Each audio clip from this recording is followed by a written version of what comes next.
Монголчууд бид нар сар шинийн үеэр аав ээж, ахын дүүс, найз нөхөдтэйгөө хадаг барин хүндэтгэн золгодог билээ. Ахмад настан болон нутаг усандаа нэр алдартай хүмүүстэй золгохдоо хадгаа өгч золгодог бол бусад хүмүүстэй золгохдоо хадгаа өөртөө авч үлдэж болдог. Хэрвээ та хадгаа өгч золгох гэж байгаа бол хадгийнхаа амсрыг золгох гэж байгаа хүн рүүгээ харуулад хоёр гараа дэлгэн бариад хадгаа авч байгаа хүний эрхийн хуруунд нь тулган гардуулдаг.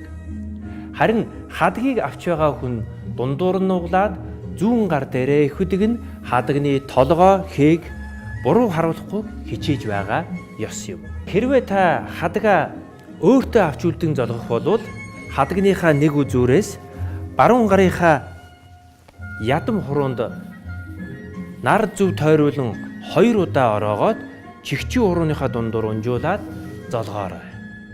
Та бүхэн сар шиндээ сайхан шинлээрэй.